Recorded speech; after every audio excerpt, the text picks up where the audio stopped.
Hi, இன்றைக்கி mother's day. நான் ஒரு அம்மாவாக இருக்கிறத நினச்சி ரொம்ப ப்ரௌடாக ஃபீல் பண்ணுறேன். நான் ஒரு சரியான அம்மாவாக இருக்கேனா அப்படின்னு எனக்கு தெரியல. என் அம்மாவை கம்பேர் பண்ணி பார்க்கும்போது இந்த உலகத்துலேயே ரொம்ப பெஸ்ட், ரொம்ப கரெக்டானவங்க, எல்லா விஷயத்தையும் கரெக்டாக பண்ணுறவங்க, நல்லவங்க அப்படின்னா என் அம்மா தாங்க.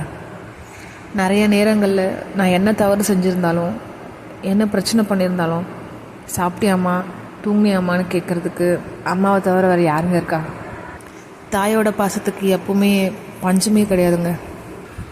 இது வரைக்கும் எவ்வளவோ கடினமான சுச்சுவேஷன்லாம் தாண்டி வந்திருக்கேன். ஒவ்வொரு சுச்சுவேஷன்லையும் என் கூட நின்னது எங்கள் அம்மா தான். நிறைய பிரச்சனைங்க, எல்லா பிரச்சனையாக இருந்தாலும் சரி, நான் இருக்கம்மா உனக்கு அப்படின்னு ஆறுதல் சொல்கிறதுக்கு அம்மாவை விட்டால் யாரும் இல்லை.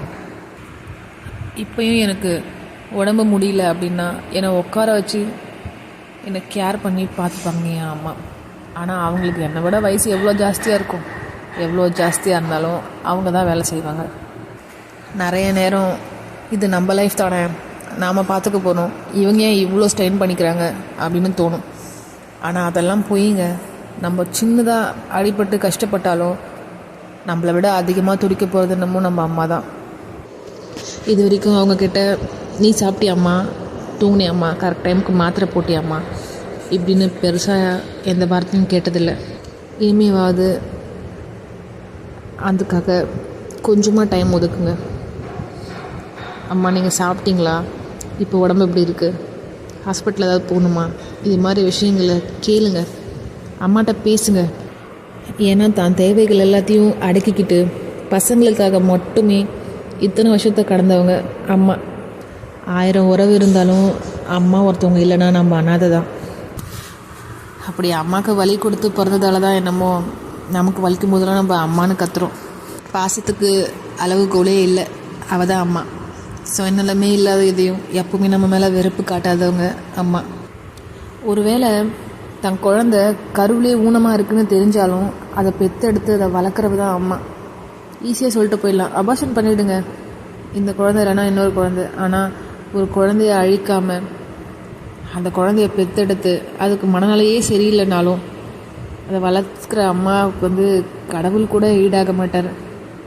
இந்த உலகத்தில் இழந்தவன் தேடுறதும் இருக்கிறவன் தொலைக்கிறதும் ஒன்று தாங்க, தாய் பாசம். ஒரு தாய் தன் குழந்தைக்கு எல்லாத்தையும் கற்று தருவா. அவன் இல்லாமல் நீ எப்படி வாழ போகிறன்றதை தவிர. எத்தனை உறவு மாறினாலும், காலங்கள் மாறினாலும், இன்றைக்கி மட்டும் இல்லைங்க, என்றைக்குமே மாறாத ஒரே ஜீவன் அம்மா மட்டும்தான். உன்னோட அம்மாவோட அன்பு பக்கத்தில் இருக்கும்போதே புரிஞ்சு நடந்துங்க. சப்போஸ் அது தொலைஞ்சதுக்கப்புறம் தேடினாலும் கிடைக்காது. நான் ஃபீல் பண்ணியிருக்கேங்க. ஹாஸ்டல் லைஃப் ஒவ்வொரு நாளும் நரகம் மாதிரி இருக்கும்.